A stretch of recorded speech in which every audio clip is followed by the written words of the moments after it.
Good morning.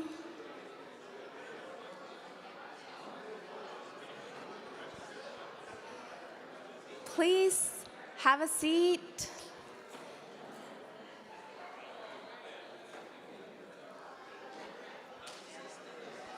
This is exciting. I see so many conversations going on, but we have some people joining us online, so let's get this program started.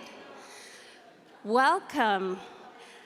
My name is Yolanda Meraz, and I want to welcome all of you here to Catalyst. And for those who are joining us via Facebook Live or Zoom, you will also have the opportunity to interact with your host John Torres. I want to welcome you and thank you for being here this morning, waking up early. We want to be able to interact with each other. We want to be able to get to know each other, get to meet some amazing people who are doing good work in our community.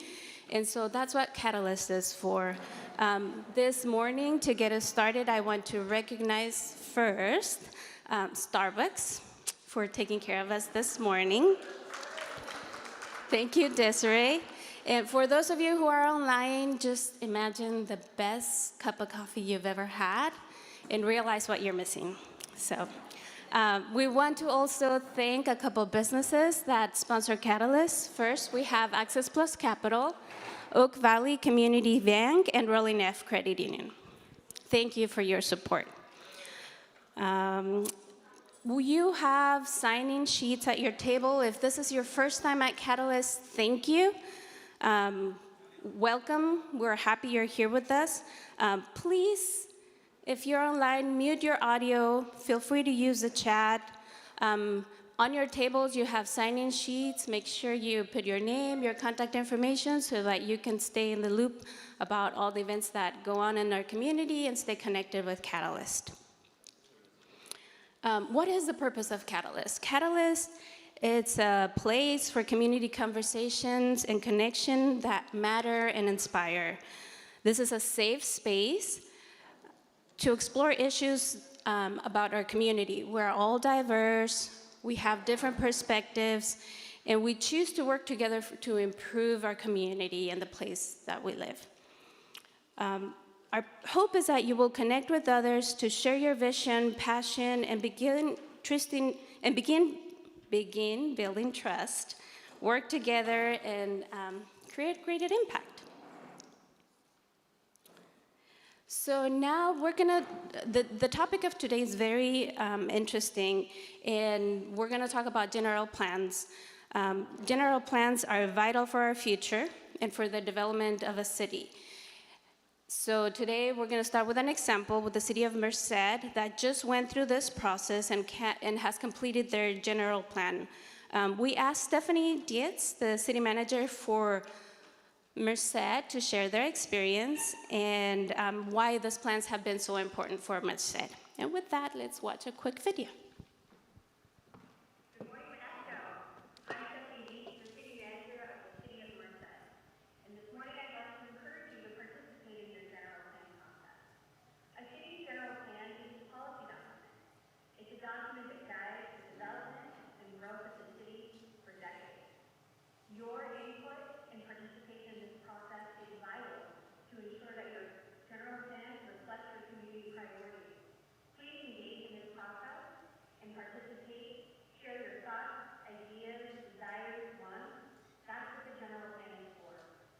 Your city needs to hear what your thoughts are on major issues, including affordable housing, jobs and economic development, and amenities like parks, sidewalks, and streetlights. All of those views and opinions are valid, and we need those as government employees to build a general plan that's specific to your needs and your community. As a city manager, I encourage you to participate, and I look forward to the outcome of what the city of Modesto will do. What a great opportunity, for all of us to have a say-so on what our city should do, what our plans should look like, how we better utilize land, and what we envision and what we dream of. So I think it's a great opportunity and also a responsibility for all of us to provide our input and our knowledge and our connections. And so with that, we have guests this morning that are going to talk about Modesto 2050, which is our general plan. So please help me welcome not George Lopez. Yeah, I wish. Sorry. Joe Lopez. I was thinking of the new Gallo program, who is Modesto City Manager. Thank you. And I'm definitely not as funny as George Lopez. That is a fact. And I don't even try. So, good morning, everybody. First, I'd like to welcome our mayor. Hi, Mayor. How are you? Good morning, everyone, and thank you for giving us the opportunity to speak here today about what a future Modesto might look like. The City of Modesto has initiated the first comprehensive update to the general plan since 1995, and we're calling it Modesto 2050, Our City, Our Future. The updated general plan will serve as the city's blueprint for future decisions regarding land use, growth and development, community services, mobility, housing, and other topics that come along with the general plan, as Stephanie had mentioned. The time is now to create a shared vision of our community, and extensive community involvement is integral to the success of Modesto's 2050 general plan. We have embarked on a robust and focused public engagement effort that this meeting is a vital piece of, and you are the leaders, the activists, and the trusted ambassadors of our city. You have a pulse for the needs and desires of Modesto, and you are the voice for your respective communities. More than just your thoughts and opinions, we hope that you take this experience back to your organizations, your friends, and your families, encourage them to engage in this process. All of this dreaming of a future Modesto is great, but we must acknowledge some big financial challenges that are ahead of us. Since the Great Recession, the city has gone about quietly cutting staff, reducing departments, and reducing services. Today, we find ourselves struggling to provide even the most basic services without the aid of one-time state and federal funding. Absent a more practical and realistic funding plan, all this here today will just be an aspirational dream. When we are fully funded, I know Modesto is the greatest city to raise a family and start a business. We are a growing and desirable city with a proud tradition as we jealously hold on to the small town feel that we have. I love our graffiti summers, the Mo Band concerts, farmers market, music in the plaza, and that's just to name a few. We have such a great tradition here in Modesto. I, for one, don't want to see any plans that threaten what is at the heart and soul of Modesto. But we do need to realize that we are a big city, and we have big city problems like homelessness, blight, and crime. Our council will be considering an item to potentially alter the city's financial plight. If successful, Jaylen and his team will have the staff to process all of the development applications that I know will be flooding in. We will create new jobs and careers for our residents so that 2-hour commute to the Bay Area are no longer needed to support a family here in Modesto. We will create opportunities so that when our children return from college, military service, trade schools, they can apply that knowledge here in Modesto. And finally, be able to board up those empty storefronts, those empty lots, and the chain link fence to shuttered businesses that surround derelict properties will be a thing of the past. That's my vision for the city. What's yours? I hope that you engage in today's workshop and you let us know what you dream for Modesto. The future of Modesto is up to all of us. Working together like we are doing here today, I know that we can build a Modesto that we all want, need, and deserve. So I thank you for the opportunity to be here today. I'm going to turn this over to Jaylen French, our Director of Community Economic Development, who will go through Modesto's 2050, Our City, Our Future. Thank you.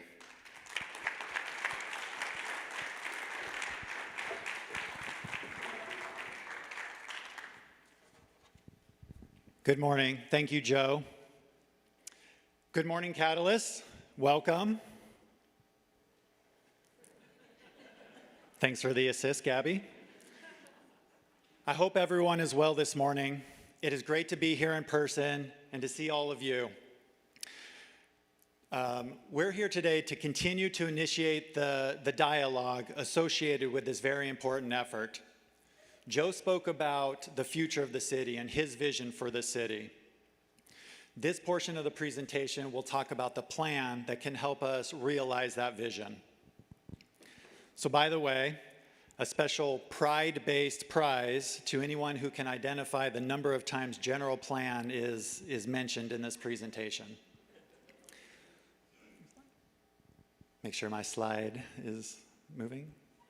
Okay. So Dwight D. Eisenhower, World War II military leader and 34th President of the United States, said, "Plans are useless, but planning is indispensable." So that might be a bit of hyperbole for city planning, but when I think of the general plan effort, this quote resonates with me. While cultural norms, politics, residents' and visitors' desires, live-work trends change over time, eventually rendering these plans useless, the planning process ensures the thorough exploration of what works and what doesn't. And the knowledge gained during this process is crucial to the selection of appropriate actions as things unfold over time. This effort and the conversations associated perhaps are what's most important. Without planning, cities can become inefficient, uninviting for residents, visitors, and businesses. We see traffic congestion and inadequate infrastructure. Planning can help mitigate these harms, but can also help maximize the benefit. We can bring in new amenities, improve quality of life, grow jobs, and the general fiscal health of the city. Most of our planning is between general plan efforts. As Joe mentioned, this will be the first comprehensive general plan update in 27 years. But the general plan is the broadest plan and helps guide decisions into the future, those decisions that we make on a daily basis. So the general plan really sets the tone for those future decisions.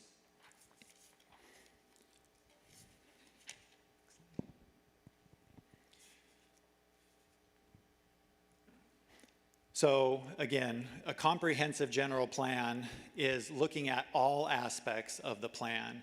We have undertaken amendments, which are specific looks at pieces of the general plan, but this will be the first time in 27 years we've done a comprehensive general plan. So general plans contemplate the city's future and identify policies to realize that future. It depicts a vision of the community and lays out a blueprint on how to achieve that vision. A primary goal of this general plan effort is to create a shared vision. As a large city, we have many different viewpoints and perspectives of what the city is now and what it could become. We hear two most prominently. The first being keep the city small as it was or as it is, and then the second, really to improve quality of life, add amenities, which could lead to future growth. So it's kind of the keep small and grow. So we feel for this effort, at this current state of the city, establishing a shared vision stemming from conversations like this and others we'll take on during the effort is an important part of the success of the plan. It will provide guidance on what we're aiming for, and then we can develop policies to directing us how to get there. So real quick, planning at this scale is about how we use land. The use is dictated by government regulations, which deals with size of parcels, types of buildings, uses within buildings, and how all of those things coordinate with each other and how they're compatible with each other. So going back into history, cities' abilities to legislate land use dates back to the mid-1800s when California state law authorized cities, firstly San Francisco, to make all regulations which may be necessary or expedient for the preservation of the public health and prevention of contagious diseases. So this was in response to the cholera and smallpox outbreaks, largely stemming from the gold rush and the influx of population at that time. So the state and cities in heavily populated areas felt a growing need to reduce congestion, stabilize property values, combat poor urban design, and protect residents from issues such as crowded living conditions and outbreaks of disease and industrial pollution. So planning has morphed over time, of course.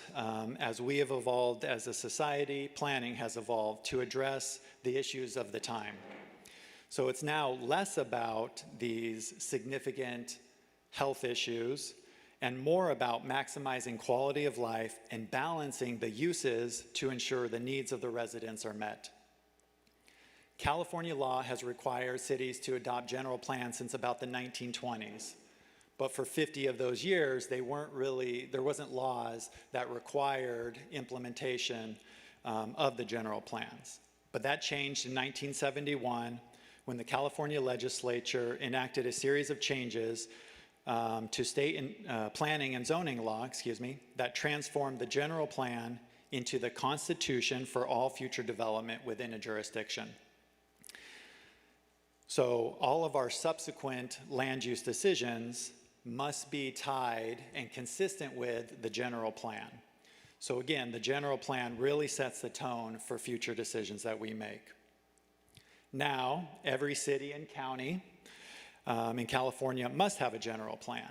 Again, the city's long-term framework or constitution for future growth and development. The general plan is made up of a collection of elements or chapters, which 8 are mandatory, and those are listed on the screen here. This, however, doesn't stop a community from including other elements such as health, economic development, and air quality based on the community's desires and what's important now.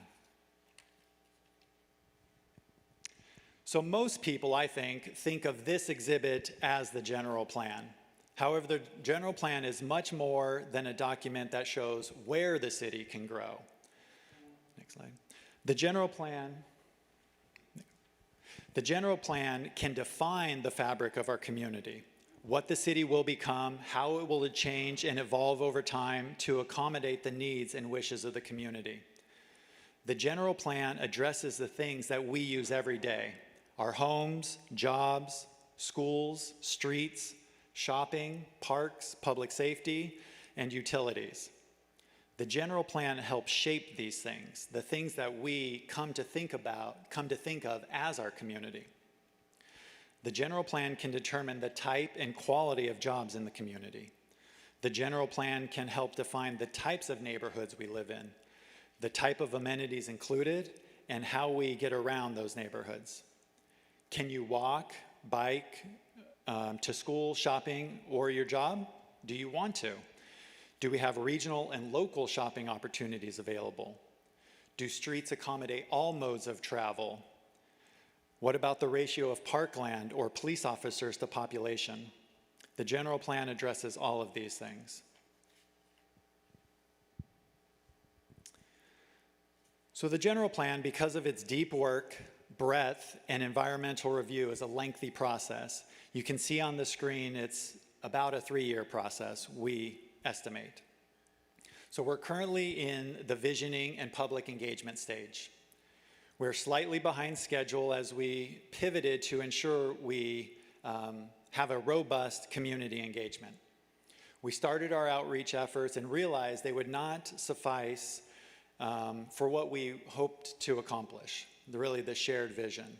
So we went back to the drawing board a little bit, we devised strategies to address, and we retained additional outreach support, and we'll soon start implementing. And this is one of those implementations. Again, as Joe mentioned, and as I've mentioned, the key deliverable from this phase of the plan is to establish a shared vision of the community. And the exercise that we'll go through together at the tables later will be a piece of that. So once we have a vision, we will then create supporting goals to achieve the vision and develop land use strategies in the next phase to help realize those goals. We look forward to continuing to engage with as many people as possible in a broad cross-section of the entire community throughout the entire process.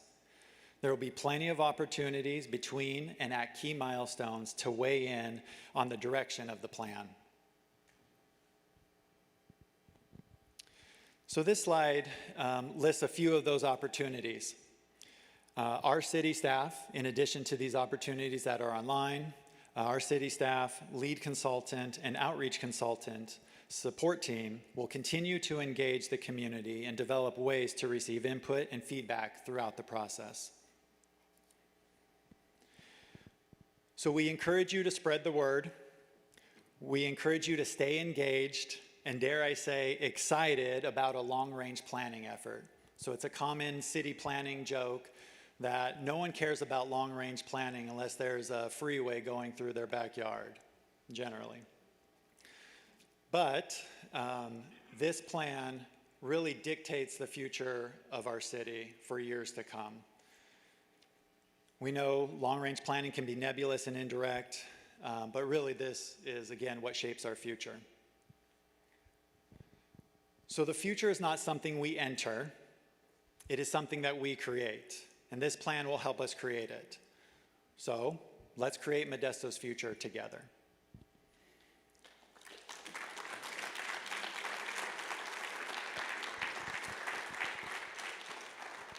Thank you. So we do have a small group exercise that some of our staff will go around the tables and help kind of oversee. But first, I think we have some virtual polling option. So if you all have your smartphones ready, you can either do this QR code or log on to slido.com. And we'll just ask a few questions. So as we talked about, there are many different perspectives of what the city is and should become. And we think some of that is predicated on your relationship to the city, how long you've lived here, why you came, when you moved here, where you came from. So we can see on screen, interesting, vast majority of the group has been here for over 21 years. So that may be a different perspective of the city than someone who moved here 6 months ago or a year ago. So all this weighs into how we create a shared vision of the community. Are we able to see the other two questions? Okay, they're still coming in. So we'll give it a second to let all the responses come in. 30 responses so far.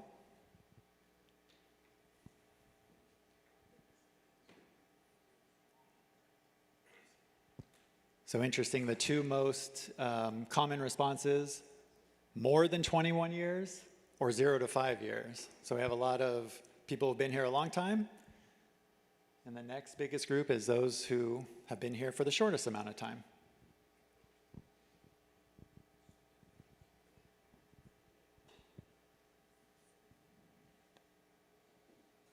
Give it a few more seconds and maybe go to the next question.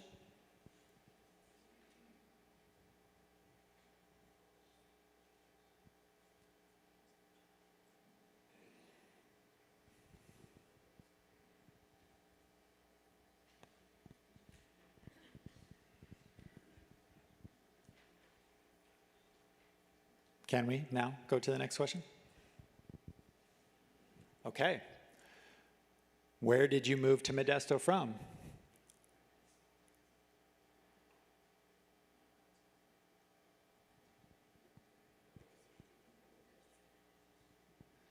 And so other, in this case, would be, was born in Modesto. That would be the other response. I'm sure there's a few of you in here too. Okay, there you go, see? Born in Modesto, biggest response so far. Or somewhere else, I guess.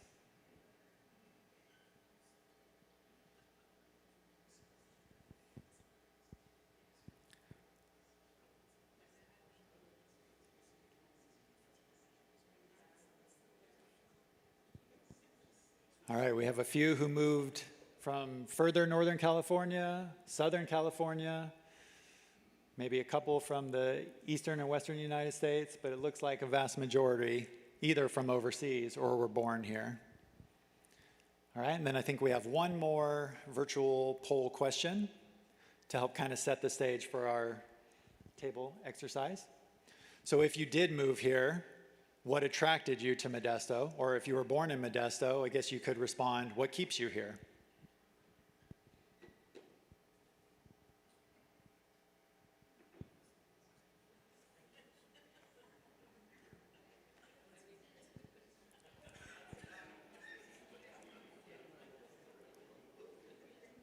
Okay, biggest response so far, family, followed by employment.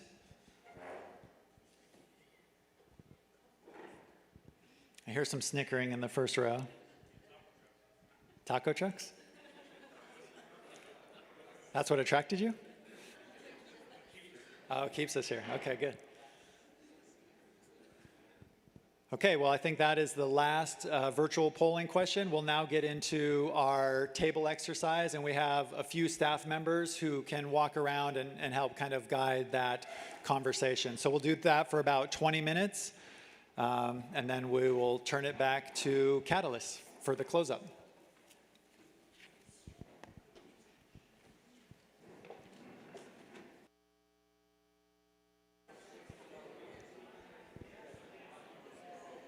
Okay, good morning again. Had a chance to visit a few of the tables, very lively conversation, and we definitely want to encourage those to continue. But we do, Catalyst especially, has some time goals that they'd like to meet. So I think we're going to wrap up the table exercise. Please leave your responses on the table. We will collect those and we will fold those into the process. If you didn't have enough time or you wanted to think about it a little more, please feel free to visit our website where we have some of the surveying and other opportunities to input, provide your input into the process. So you can do that at your leisure, at your time. There's email addresses, or you can email the information. But if you did complete the papers, please leave those here for us to collect and again fold into the process. And if you want to give it further deliberation, please feel free to visit our new website created just for this effort that lives on the city's website. So with that, I will turn it back over to Yoli and we'll close out.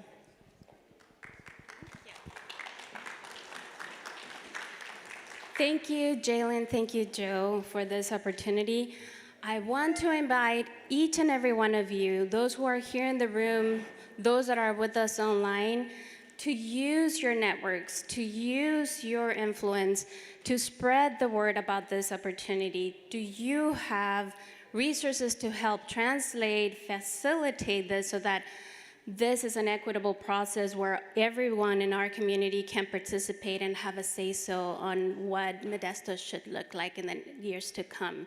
If so, please utilize it and help the city shape our future. So thank you both. With that, I'm gonna invite Marvin Jacobo to close. He's the, in case you don't know him, for those who are new, he's the Executive Director for CMN. That's right. Thanks. Thanks, Shirley. She's wonderful, isn't he? Yes, and I had like 3 or 4 of you say to me, be careful when you walk on the stage. But I did that on purpose so I get everybody's attention last month. So, hey, listen, we first of all, right in front of you, there's quite a few papers in there, but give us some feedback on this morning, not just this morning, but also some other ideas. The community's coming back alive. There's a lot of things going on. There's a lot going on. So I want to encourage you, any other ideas for Catalyst, any other thoughts you might have, put them on there. Gabriella, she'll come up at the end. She's the boss of Catalyst. Will go ahead and sort those out and get those to us, the evaluation team. And so we need your feedback on that. I just want to let you know this. With all the technical work that comes around general plan, I want you to know it's important. It's more than important that we all get involved in this. And you are all leaders of leaders. I've already talked to a couple of you that oversee other groups of leaders. And I want to encourage you to, if you can, to invite Jaylen or Joe and some of the team to come and share with your group what's happening and how they can get involved and get their voice engaged. Now, it gets really hard sometimes because there's so many voices in government. Everybody's got to be heard. And so just want to encourage you. I know sometimes it gets very hard to be either discouraged or cynical or negative, whatever those would be. I can answer for these two gentlemen. They want to hear, and they're men of integrity. And so please get in, push them. They're around. You can ask them questions. If you want to talk to them privately, make sure you do that as well. So, and that's what I'm going to encourage you to do, to get your groups involved, whoever that might be, and stay positive and avoid the cynicism that I know it can be difficult in any community in this season right now. It's going to take all of us, period. It's going to take all of us. So I want to give you a couple other things, just feedback. Want to encourage you to is things are coming back alive, to schedule a time with somebody, to just have some coffee, interact about what you heard today, how you can get involved. Again, staff will be here. There'll be some that you can get some input from and say, can we sit down and talk? I have some deeper questions, much more specific questions than I had time to do it at Catalyst. We are 501c3, and so if you'd like to participate with us financially, please do that. Just go to the City Minister Network website, and there you can participate with us. And if you'd like to hear more about what City Minister Network does, if this is all you ever do with us, then you think this is all we ever do. But there's so many more things, other things that we do in the community that you might be interested in. Mike Gunnarsson is in the back, that handsome gentleman. Wave your hand, Mike. Just check with him if you'd like to hear more about what City Minister Network is doing. I'd like to introduce to you, invite to the Catalyst stage, a growing friendship, Desiree Stanton. She is the district manager for Starbucks, and is her team that donates the coffee. And I got together with her, and Gabrielle and I got together with her, and one of her store managers, Louise, and I grilled you with all kinds of questions about Starbucks. And so you're going to be with us next month in July. So if you could tell people what you're going to be doing. Absolutely. Well, first of all, I have to say today's presentation was amazing. I'm so glad I got to be a part of it. And hearing the city's general plan and then getting to put our vision together for our future was wonderful. So I'm glad I came today. Next month, we will be doing a very interactive presentation for all of you about Starbucks. I personally am a 19-year partner. My district manager, I have 13 stores, 11 stores here in Modesto and 2 in Patterson. And we're really just excited to tell you about what our vision is for Starbucks and what we do every day in the community. We don't really share that a lot and get that opportunity, so that's what we'll be doing next month. We'll start with an interactive coffee tasting, which is going to be really special for all of you. And then we will take you through First Sip, which is what all of our partners go through when they get onboarded at Starbucks. You'll get to hear all about our benefits, our College Achievement Plan program, and then you'll get to hear what we've been doing in the community, in our stores, in our district, and then as a company-wide. So come with your questions. We'll have a fun trivia at the end with some prizes. I'm looking forward to seeing all of you there. Thank you, ma'am. Thank you, Desiree. We wanted to take July and utilizing Starbucks model of customer care, customer service, guest services. So you're all going to benefit, those of you who own businesses or host groups of people. How do we better engage and I'll say customers, our clients, our friends, and how to do a good job in creating a welcome space. So bring somebody with you and come ready to learn about all that. I'm going to ask Gabriella to come to the platform, and she's going to close us in prayer, which is what we do at Catalyst. All right, Ready, thank boss? you, everybody. You got it? Thank you, Marvin. All right. Heavenly Father, thank you for Jaylen, for Joe, for Yoli, Marvin, everybody here, God. Thank you for the plans that we have for our city. And I pray that you bless them and you continue to bless everybody involved in those plans and the work that they are doing. Thank you. Amen. Amen. Still after 8, we have plenty of time. The staff is in the back. You are all leaders of leaders. So interact, mix, give your opinions, invite them to come to one of your groups. We will see you.